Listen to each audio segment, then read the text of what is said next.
Laurent, c'est un de nos envoyés. D'habitude, il est très loin au Québec et aujourd'hui, il est tout proche de nous et ça fait plaisir. Moi, je le connais depuis longtemps et puis quand il était ici, le ministère qu'il avait, on a eu l'occasion de pas mal se croiser dans le cadre des Fabricants de joie. J'aimais le cœur qu'il avait, j'aimais aussi tout le potentiel que Dieu l'a placé en lui. On a l'impression que, en trouvant, ils sont partis au Québec avec une petite idée et puis ils y sont encore. Donc, elle est devenue grande. Et puis c'est comme si ses dons, ses qualités, son appel, il a été multiplié là-bas. Et nous, on a eu le plaisir l'année passée d'aller au Québec pour servir avec lui. Et c'est chaque fois un cadeau de voir ton cœur. Et aujourd'hui, tu nous le partages. Vraiment, merci. Alors, j'aurais bien eu envie de prier pour lui. Ou bien alors, je pourrais juste lui faire un hug. Mais après, je me suis dit, non, faire un hug, j'ai rien le droit de faire. Mais je me suis dit un truc, si toi, tu me fais un hug, moi, je le reçois. Je t'aime, Julien. Et puis, on a l'habitude de prier pour le message. Hier, on était pour plusieurs à la soirée avec Gilles Gazer, et puis il a une marionnette qui s'appelle Colette, qui nous interpelle souvent sur notre façon d'être. Et puis elle nous disait, on est un peu des handicapés du cœur. Notre cœur, il a de la peine à recevoir. Alors, plutôt que de prier pour lui, je vous propose de prendre 25 secondes pour prier pour votre cœur. Seigneur, fais-moi la grâce d'avoir un petit peu de plus de place encore pour recevoir ce que Laurent il a préparé, ce que tu as mis sur le cœur de Laurent. Ça va? Et comme ça, dans 25 secondes, tu peux y aller.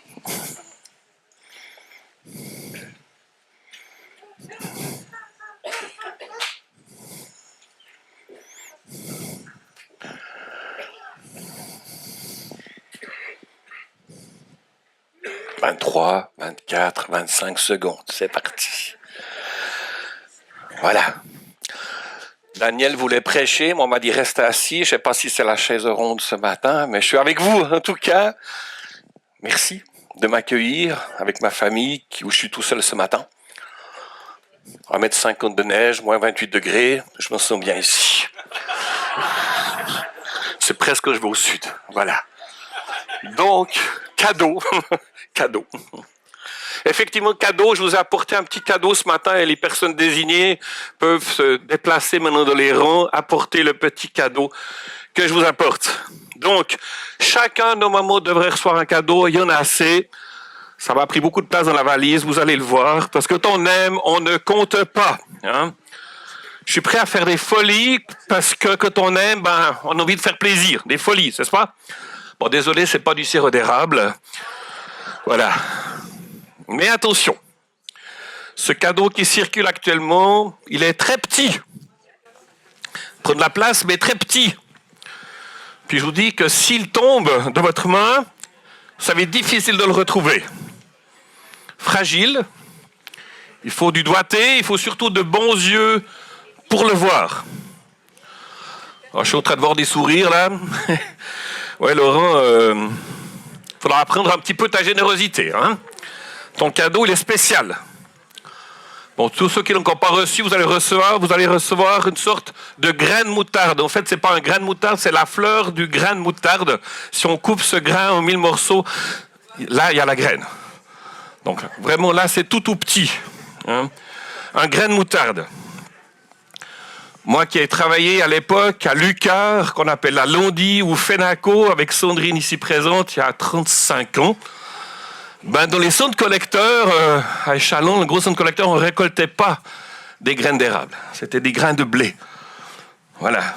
Donc quand Joachim m'a téléphoné il y a environ 2 mois pour demander de parler de la graine de moutarde, je me suis demandé, mais c'est quoi ton intention ? Est-ce que c'était une intention déguisée de me faire comprendre que la graine, la moutarde de Dijon est bien meilleure que la moutarde French classique yellow du Canada? Est-ce que c'était ça son intention ou est-ce que c'était une déclaration prophétique? Canada, arrêtez de dépendre des Américains, achetez européens?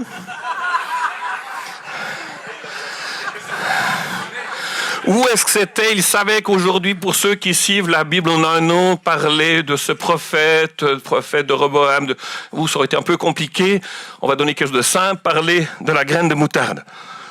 Bon, Je n'ai pas tout compris l'intention, mais je sais une chose est sûre, c'est que vous êtes, en ce moment, nous sommes dans la série Le Royaume de Dieu. Et Jésus décrit le Royaume de Dieu qui ressemble à un grain de moutarde. Le Royaume, c'est quoi? Vous avez plusieurs dimanches à entendre parler, mais c'est un roi qui a un royaume.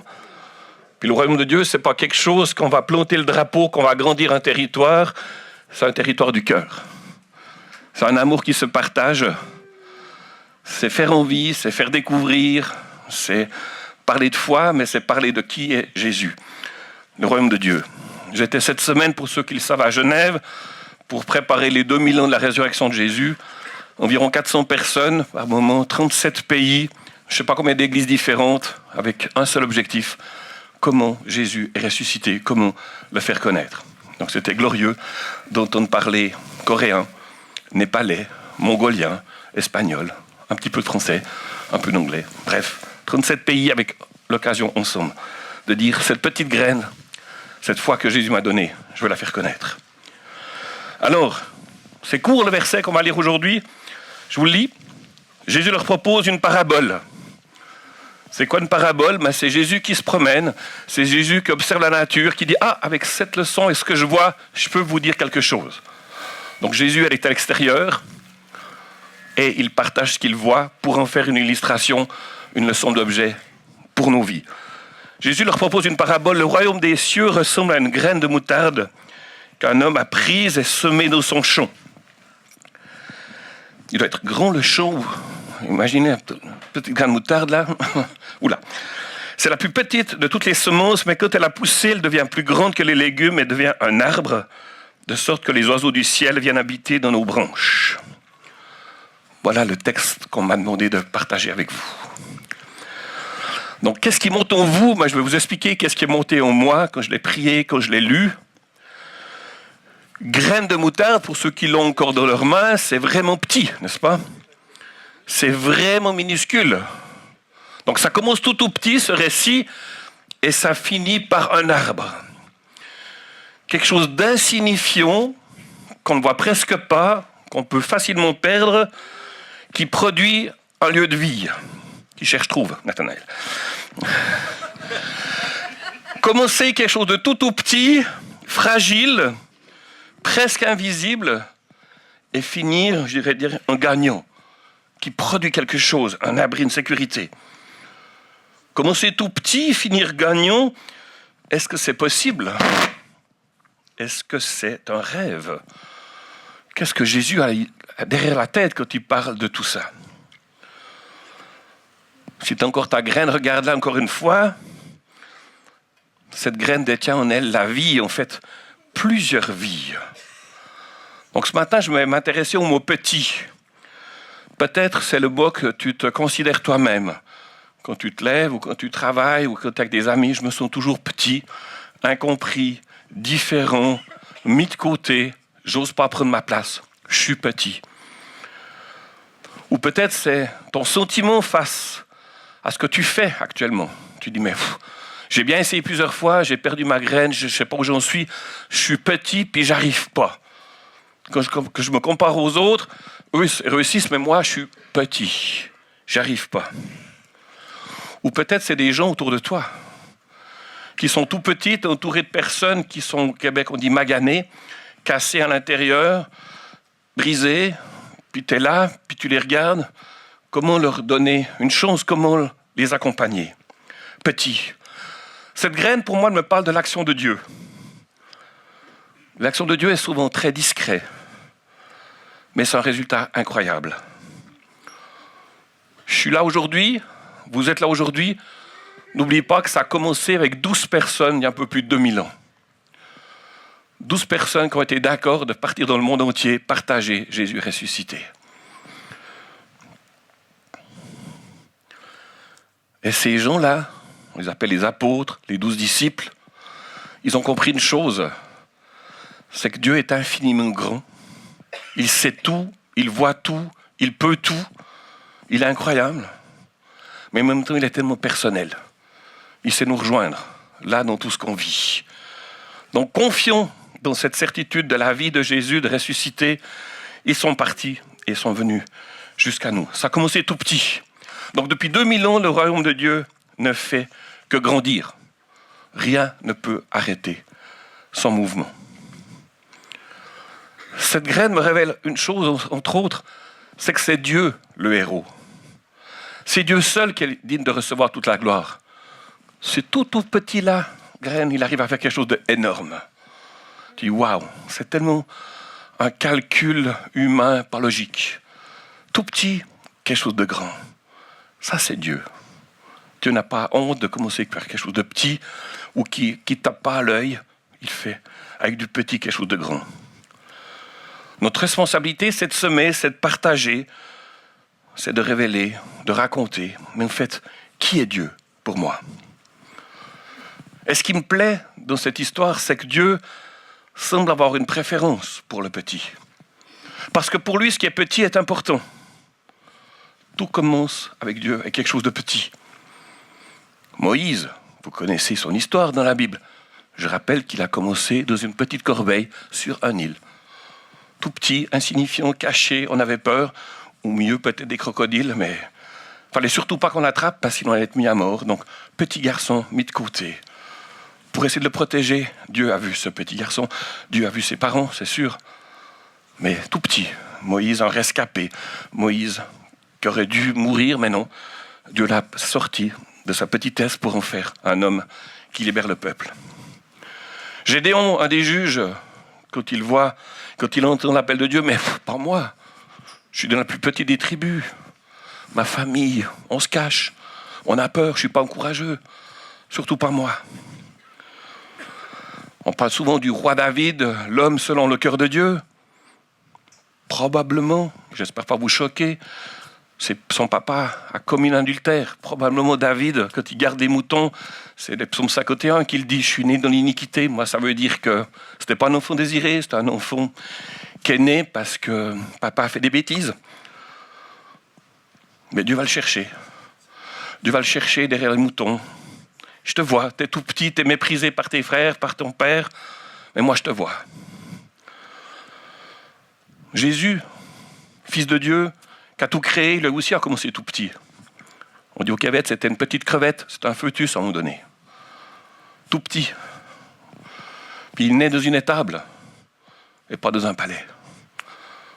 Ça, c'est notre Dieu. Donc dans cette parabole, je crois que Jésus nous invite à réfléchir, à nous arrêter, à nous ouvrir au mystère du potentiel de cette petite graine. Alors je repose la question, mais qu'est-ce que Dieu avait en tête quand il dit que la plus petite des graines cultivables, connue par les Israélites, va devenir le plus grand arbuste du jardin? Jusqu'à entre 1,50 m et 1,80 m, 80, cet arbre va devenir. Donc Jésus nous dit ce matin qu'une chose est sûre, c'est qu'il ne nous invite pas d'être une grenouille qui veut se faire aussi grosse que le bœuf.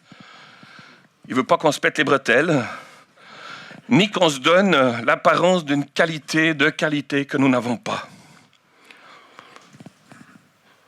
Je pense que Jésus, dans ce texte, nous encourage avec nous-mêmes, avec notre prochain, à prendre des initiatives, à ne pas mépriser les petits commencements, à croire que tout est possible.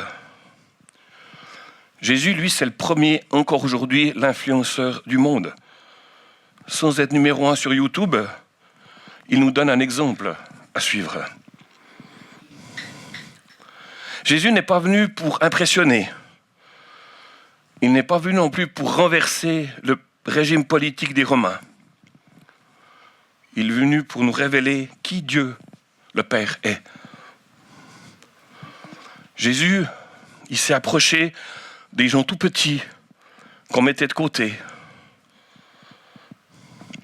Face à la femme adultère qui aurait dû mériter la lapidation, Jésus lui dit, il regarde les autres. Et celui qui a péché balance la première pierre. Une femme prise en flagrant délit, tremblante aux pieds de Jésus. Jésus la voit. Il voit plus loin que sa faute. Jésus, face à la femme samaritaine qui a eu 5 maris, qui a une saison difficile. Jésus sait tout d'elle. Qu'est-ce qu'il lui dit? J'ai soif. J'ai besoin de toi. Alors que la plupart des gens, je ne veux pas m'approcher de toi parce que tu es impur, parce que tout ce que tu as fait, c'est scandaleux, c'est choquant, c'est dégueulasse. Jésus lui dit, j'ai soif. Face aux lépreux, tout le monde a peur d'être contaminé. Face aux lépreux, tu as peur d'être à ton tour malade, d'être méprisé, mis de côté. Jésus le prend, le lépreux dans ses bras, le touche. Il prend soin de la veuve. Il enlève la honte. Le premier miracle, on parle de Cana, de l'eau en vin. Mais n'oublions pas la personne qui préparait le vin. Oh, j'ai plus de vin. Catastrophe. Ben, Jésus sait, il va enlever la honte. C'était discret, mais on en parle toujours aujourd'hui.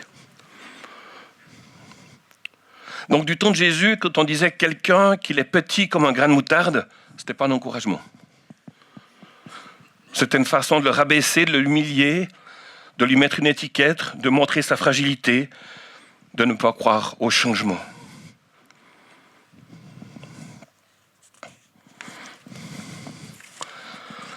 Jésus, je crois que ce matin, nous invite un peu à changer de lunettes. Ce qui est petit, ce qui est insignifiant, ce qui est méprisé, ce qui est même peut-être de notre propre pensée, de notre propre comportement, on le méprise, on le met de côté, on n'y croit pas, peut, avec Dieu, devenir grand.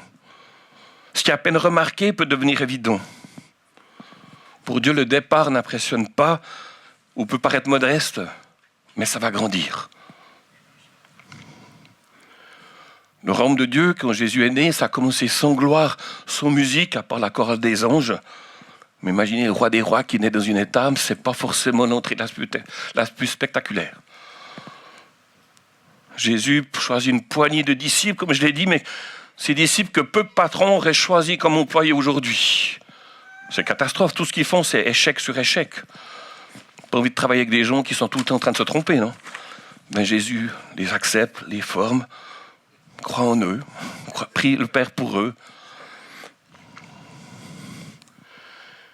Qu'est-ce qui s'est passé pour que tout l'Empire romain entende parler de Jésus alors qu'il n'y avait pas Facebook, pas Instagram, pas Snapchat, etc. Qu'est-ce qui s'est passé?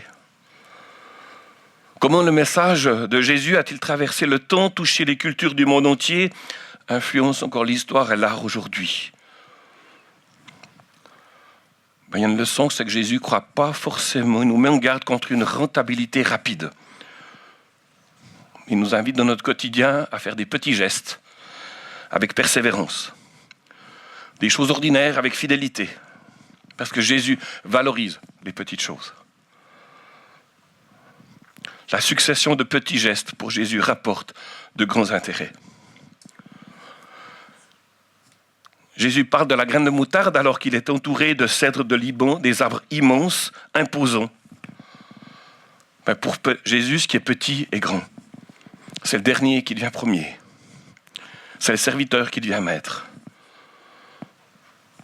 Et le résultat, c'est que le royaume de Dieu envahit tout. Le royaume de Dieu offre sa protection aux plus faibles, comme les oiseaux du ciel qui naissent dans les branches de l'arbre. Alors Jésus n'a pas appelé ses amis à faire une révolution violente, n'a pas soulevé des foules. Par ses paroles, par ses actes, il a apporté étonnement, joie, espérance. Et par-dessus tout, il a aimé. Et il aime encore. Cette graine de moutarde, en fait, elle me touche. Elle me révèle le cœur de Dieu. Parce que Dieu ne choisit pas ce qui frappe les yeux. Peut-être ce matin, tu dis, mais je suis malade. À quoi bon? Peut-être tu dis, je suis divorcé, puis je suis un échec. Je suis au chômage, bientôt fin de chômage, ou j'ai un casier judiciaire, ou j'ai l'échec de mes études, ou je suis dépendant, que j'ose pas trop le dire à quoi je suis dépendant. C'est plus que du café, en tout cas. Puis j'ai reçu des paroles blessantes et j'en partage aussi encore régulièrement. Tout ça, c'est une conséquence de mon quotidien et je suis petit, je me sens mis de côté par ma faute, mais aussi par tout ce qui m'arrive. J'aimerais te dire, si tu es dans cette liste-là, ça ne te disqualifie pas de l'amour de Dieu. Parce qu'il y a une place pour toi dans son royaume. Mais ça veut dire que Jésus parle de son royaume, ça veut dire qu'il y a un autre royaume. Et cet autre royaume, c'est quoi? C'est un lieu sans la présence de Dieu. Ça veut dire mort, rejet, violence, réconciliation impossible, futur sans espérance, destruction au quotidien. Certains appellent ça l'enfer. C'est vrai. Alors ce matin, si tu as encore ta petite graine, je n'ai encore si jamais pas mal, je crois une à chacun, Dieu t'invite à la confiance, à recevoir à nouveau son potentiel, son pardon, sa vie, et dire oui à la vie. Oui, j'accepte d'être petit. Oui, j'accepte que tu as encore besoin de moi. Parce que cette graine contient en elle la force de vie pour plusieurs générations. Et quand on accepte Jésus, c'est pas seulement une seule fois, ça se fait tous les jours dans nos vies. On peut goûter à ce potentiel de Dieu, à cette éternité qu'il nous donne, qui commence déjà maintenant. Parce qu'on le sait tous, quand on accepte Jésus, un jour, la mort, les larmes, les cris, les souffrances n'existeront plus. Mais on peut déjà le vivre déjà aujourd'hui. J'aime ce verset dans la Bible, je crois que c'est dans Ésaïe, je ne sais plus sûr. Dieu dit, avec chacune de tes larmes, je n'ai fait un vase. Donc Dieu sait exactement les moments où on est écrasé, où on est petit, où on est mal. Mais il dit, un jour, je vais prendre le vase et je vais le verser. Parce que je serai ton consolateur. Je serai celui qui a tout vu. Vous savez, la plupart d'entre vous qu'au Québec, je me tiens régulièrement auprès des gens écrasés, jugés, condamnés. Je travaille dans une prison, entre autres. Prison fédérale pour les femmes, celles qui ont fait la une des journaux, celles qui ont tué, celles qui ont volé, celles qui ont exposé leurs enfants sur Internet, celles qui ont... etc., etc. Quand tu es condamné à 25 ans de prison, je rencontre, t'entends tous les jours, t'es coupable, t'es ici pour payer. La société, heureusement. Puis j'en connais, les gardiens, j'entends ça. T'es là, réfléchis à ce que t'as fait. T'en as pour 25 ans. Réfléchis. Donc quand t'entends cette vérité, ça aide pas à construire un éventuel futur. Tu y crois, ben oui, je suis un échec. Alors, avec vos prières, j'entre dans la prison avec confiance. Parce que je sais que Dieu peut transformer les vies. Quand elles me racontent leur vie, je leur dis la première chose, tu sais, je ne sais pas pourquoi tu es en prison. Ce serait facile d'aller pour moi sur mon bureau, je peux te montrer, clic, clic, clic, clic, je vois ta photo, je vois tout ce que tu as fait. Mais je ne vais pas là. Parce que je veux entendre toi aujourd'hui. Et je veux te dire que si tu as fait ça à un moment donné, c'est qu'à un moment donné, tu as eu mal. Je ne pense pas que ça a été gratuit ce que tu as fait. Donc moi, je m'intéresse à ce que tu as fait avant pour qu'un jour tu puisses sortir libre. Alors, petit à petit, elles me racontent leur histoire, le poids énorme de leurs fautes, leur culpabilité. Elles entendent les gens au dehors qui crient « Justice, justice !» Elles ont beaucoup de peine à se pardonner. Annoncer aux femmes dans la prison « Vous êtes libres ?» Oui, parce que Dieu est le Dieu de la deuxième, troisième, quatrième chance. Dieu révèle ce qui est à terre. Ton passé ne définit pas toute ta vie. Un nouveau départ avec Dieu est possible. Et le cadeau, c'est que plusieurs femmes, de plus en plus, viennent vers moi et dire « Laurent, j'ai trouvé la liberté en prison. Je suis libre. » Je dis « Mais comment? Pourquoi? » J'ai accepté tes paroles, j'y crois. Dieu pardonne. Dieu console, Dieu donne espoir, Dieu apporte paix, détruit la condamnation. Et j'ose me lever le matin en m'accueillant. Oui, j'ai un passé, oui, j'ai un casier, mais je vaux plus que ça. Il y a une chance. Et c'est extraordinaire, c'est qu'on me donne la liberté maintenant à ces femmes qui cheminent avec Dieu. Je leur dis, tu vas sortir un jour. Tu vas trembler, peut-être. Comment vas-tu faire pour ne pas recommencer dans ton milieu où certaines n'ont plus de parents, plus de frères et sœurs, elles sont vraiment seules à me donner. Je dis, moi j'ai une solution, ça s'appelle l'Église. Une communauté de foi. Des gens qui sont prêts à t'accueillir, à te recevoir, veux-tu? Alors partout au Québec, maintenant au Canada, je fais des téléphones, des Zooms avec la détenue, un responsable d'église un peu partout.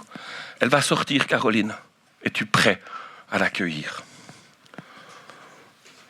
Alors le dimanche matin, j'ai de la chance, pas comme ce matin, je reçois une voiture du gouvernement du Canada. Et je me rends à l'église avec une détenue qui a fait 25 ans de prison, qui a tué, mais qui sera bientôt libérée, puis qui fait un chemin avec Dieu. Bientôt 3 autres femmes vont m'accompagner encore. Alors ces femmes, elles arrivent à l'église toutes discrètes. Elles ne sont pas habillées en orange, elles sont habillées en jeans. Personne ne sait qui elles sont. Certains maintenant le savent, tiens, Laurent, il n'est pas avec Patty, là. Non, c'est ma femme.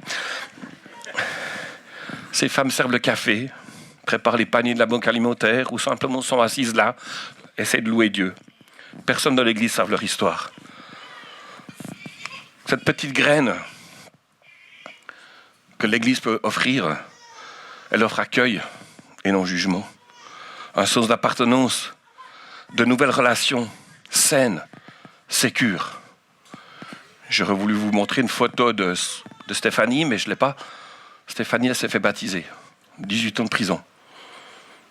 Il y en a 4 autres qui attendent. Laurent, j'aimerais me faire baptiser. Nouveau départ. Sur place, c'est pas forcément je me fais des amis. Les gardiens ne sont pas tous contents. La direction n'est pas très contente non plus. Qu'est-ce qui se passe, Laurent? Tu es en train de faire des réunions de prière le lundi soir, là. Avant d'en arriver, il y avait 3 femmes, maintenant il y en a environ 25. Il y avait 1 ou 2 bénévoles, maintenant tu as une dizaine de bénévoles. Ça fait église, ça fait réunion de prière, ça fait fraternité. Prison, c'est strict. Je dois me battre, oui, je comprends, mais j'amène sécurité, j'amène quelque chose de nouveau. Je veux vous respecter, mais respectez-moi. Alors je dois faire ma place là-dedans.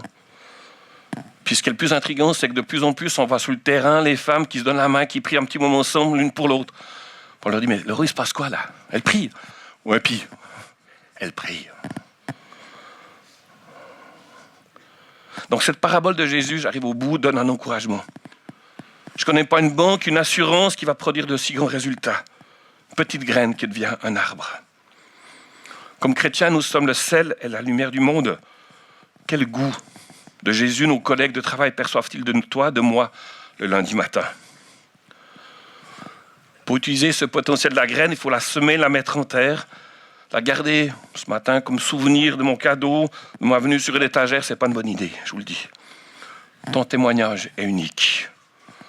Ce que tu as vécu comme guérison, pardon, réconciliation, nouveau départ, c'est une invitation à la partager. Ce n'est pas petit, ce n'est pas inutile, ton histoire de vie. Quelqu'un écrit, lorsqu'on regarde une toute petite graine, on peut penser, elle est petite, elle est fragile, elle est sans doute inutile, elle ne doit servir à rien. Et pourtant, la petite graine semée peut devenir une merveilleuse fleur qui embellira le jardin. Une plante odorante qui parfumera l'air qu'on respire. Une plante remplie de fruits qui nous régaleront. Un arbuste qui nous protégera du vent. Un arbre immense dont ses branches les oiseaux bâtiront leur nid. Avec ses feuilles, les jardiniers pourront faire des tisanes qui soigneront. Avec ses rameaux, les hommes fabriqueront des toits. Avec son bois, les artisans feront des meubles et les frileux se chaufferont. Avec ses fleurs, l'arbre annoncera le printemps, la joie, la résurrection. Avec ses fruits, il nourrira tous les enfants du monde. On fait une graine. C'est merveilleux. Alors pour terminer, je dirais que ne soyons pas des hôtels de miséricorde où les gens ne font que passer, mais soyons des maisons de guérison, où les gens peuvent s'arrêter pour être écoutés, accompagnés, bénis, bâtis et équipés. L'évangile, c'est une bonne nouvelle pour nos propres vies aussi, et à partager. Alors qu'est-ce qui va se passer demain? C'est quoi le futur de cette petite graine? Je vous annonce la fin des fins. Apocalypse 7. Après cela, je regardais, voici, il y avait une grande foule que personne ne pouvait compter, de toute nation, de toute tribu, de tout peuple, de toute langue. Ils se tenaient devant le trône et devant l'agneau, revêtus de robes blanches et des pannes dans leurs mains. Ils criaient d'une voix forte en disant, le salut est à notre Dieu, qui est assis sur le trône et à l'agneau. Cette petite graine, qui a été partagée par 12, un jour, une foule immense de toute tribu. Et je termine en disant un témoignage de mon ami Atikamek. Il me disait, Laurent, quand je suis avec toi, quand je suis avec les Blancs, je suis là. Atikamek, c'est les peuples amérindiens près de chez moi. C'est une ethnie, une des 13 nations amérindiennes au Québec. Il dit, je suis là. Mais toi, tu es là, ou les blancs, en fait, sont là. Puis moi, j'aimerais venir là, mais que je monte un petit peu, que je m'améliore à l'école, que je m'améliore en français. Vous êtes encore là. Comment est-ce qu'un jour, je peux vous dépasser? Comment est-ce qu'un jour, je peux être à côté de vous? Puis je dis, ouf, ça fait 17 ans que je suis avec toi régulièrement. Tu te sens comme ça, puis moi, tu me vois comme ça. Ou je crois que mon message, j'ai tout faux, là. Puis je lui ai dit, mais moi, je connais quelqu'un qui va t'élever. Puis il me regarde, mais c'est possible? Un jour, je peux être arrivé? Je dis, mais ce quelqu'un, il est venu là. Il t'a lavé tes pieds. Quand on a coupé tes cheveux, d'autres positionnats, quand on a interdit que tu parles ta langue, quand on a voulu dire de toi que tu étais un sauvage, Jésus, il était en dessous. C'est lui qui va te donner ton identité. C'est extraordinaire parce que depuis que je dis ça, il me dit, Laurent, je suis ton égal. Je dis, non, tu vas me dépasser. Parce que les Premières Nations, on a besoin de vous. La petite graine, c'est ça. Alors, bonne mise en pratique et que Dieu vous bénisse. Amen.